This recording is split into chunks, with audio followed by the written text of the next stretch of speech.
stress is as physiological regarding its effects on our bodies as any clinical condition. And even though we don't recognize it as being a disease per se, it increases our vulnerability for almost every major disease that we actually confront in practice, whether we're talking about cardiovascular disease, immunological diseases, or even neurological diseases.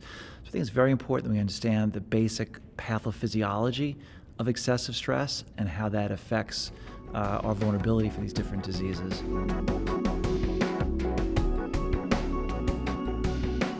I think you need to look at it in a reciprocal way. It's not a cause and effect. They're both reciprocally interrelated, interdependent. I think that our perceptions of threat, whether real or perceived, is what initially triggers the response of stress biologically, which includes activation of the hypothalamic pituitary adrenal axis and production of cortisol.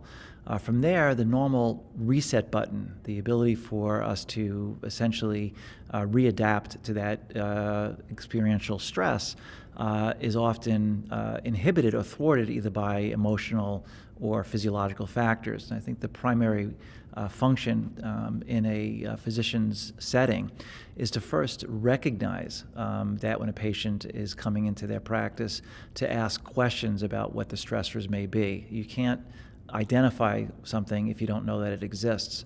So even doing a sleep evaluation, asking basic questions about sleep hygiene, will really tell a person, a clinician, about the underlying vulnerability of stress, because that's when people mostly experience the physiological effects of stress through sleep disruption.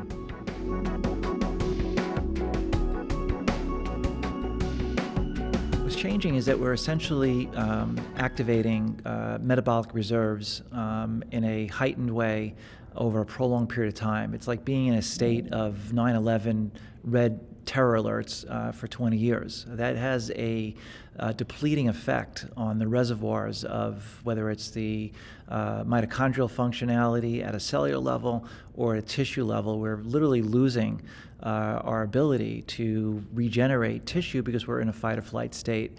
So I think we can understand this from a pharmaceutical and nutraceutical perspective by looking at mitochondrial augmentation, how various supplements, whether it's dietary supplements or herbs or both, how they increase mitochondrial function. I think lowering excessive inflammation at its root cause, knowing if it's triggered by persistent infections, whether it's periodontal disease or dysbiosis, increasing the probiotics in a diet so that we have a more healthy immune gut mucosal barrier, and also looking at adaptogens, which are really designed, in a sense, evolutionarily, to adapt to stress, just like the plants themselves have adapted to stress by releasing these heat shock proteins and these other MER181 regulatory systems. We can actually exploit those for our own health by understanding what those pathways are and increasing the consumption of those dietarily.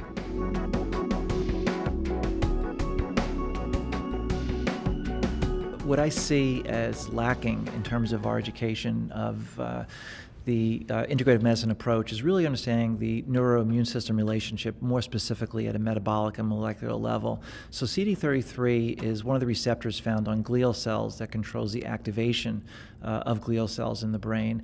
And we know that lots of things can turn those glial cells on or turn them off or turn them on in a chronic activation state, which leads to neurodegeneration.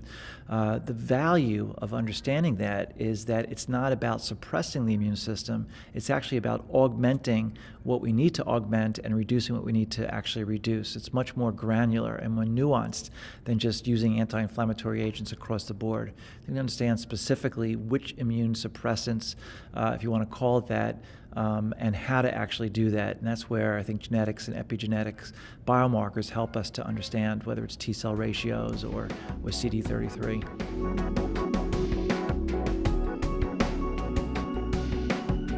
Discovery of MER181. I think MER181 is a huge discovery because it's been shown to be a non-coding portion of the DNA, these mRNAs that really are about expression of genes, and the key One of the key mRNAs is 181, which has been shown to be linked to resilience. I think that really opens up a whole host of opportunities to understanding why certain people get sick after stress, and why some people can take stress without any problem whatsoever. The more we understand the pathways of MUR181 and how we can actually identify them and actually address them by building up resilience non-pharmaceutically is something that I'm really excited about.